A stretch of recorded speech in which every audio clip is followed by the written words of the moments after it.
सुप्रभात बच्चों। आज वर्ग पंचम को संस्कृत के 5वें अध्याय से बताने जा रहे हैं। इसमें है संस्कृत में संख्यावाची शब्द,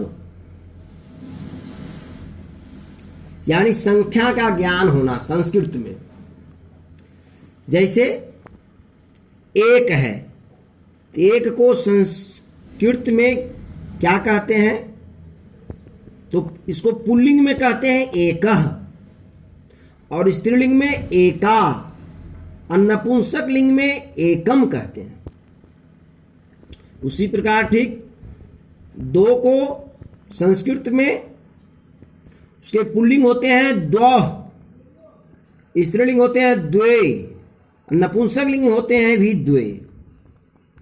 तीन को संस्कृत में पुल्लिंग में कहते हैं त्रयः, स्त्रीलिंग में कहते हैं तिस्रः, नपुंसक लिंग में कहते हैं त्रीणि।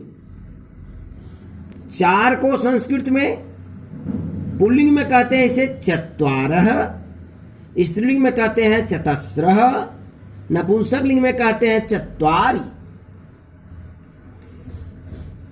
इन सब 4 तक के जो शब्द हैं उनका तीनों लिंग में अलग अलग नाम है, अलग अलग ढंग से लिखा जाता है, अलग अलग ढंग से पुकारा जाता है। लेकिन 5 से 100 तक के सभी शब्द जो हैं उनके सभी लिंगों में संख्या के रूप एक समान होते हैं।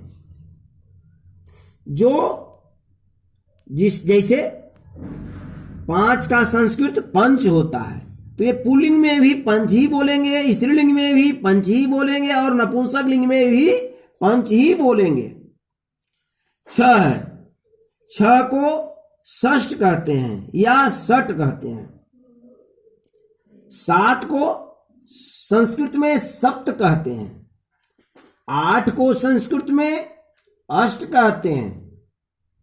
9 को संस्कृत में नौ कहते हैं।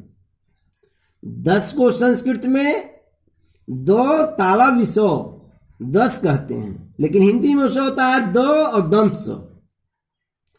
11 को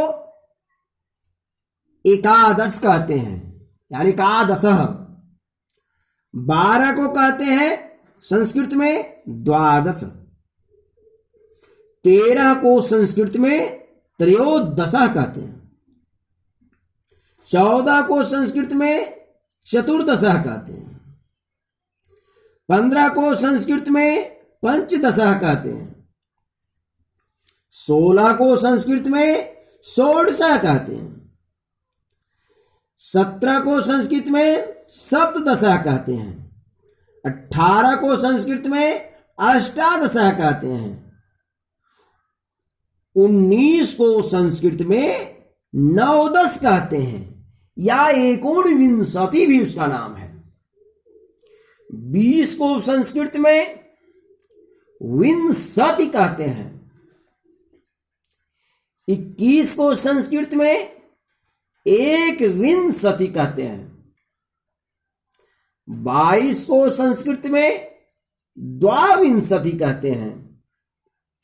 23 को संस्कृत में त्रयोविंशति कहते हैं। 24 को संस्कृत में चतुर्विंशति कहते हैं। 25 को संस्कृत में पंचविंशति कहते हैं। 26 को संस्कृत में षड्विंशति कहते हैं। 27 को संस्कृत में सप्तविंशति कहते हैं। 28 को संस्कृत में अष्टाविंशति कहते हैं। 29 को संस्कृत में नवविंशति कहते हैं, और 30 को संस्कृत में त्रिंशत कहते हैं। इसलिए आप लोग संख्या का ज्ञान संस्कृत में अवश्य रखें। जब संख्या का ज्ञान हो जाएगा तो संस्कृत अनुवाद करने में, संस्कृत को पढ़ने में आपको अधिक मदद मिलेगा, इसलिए आप लोग इसे स्मरण कर लें।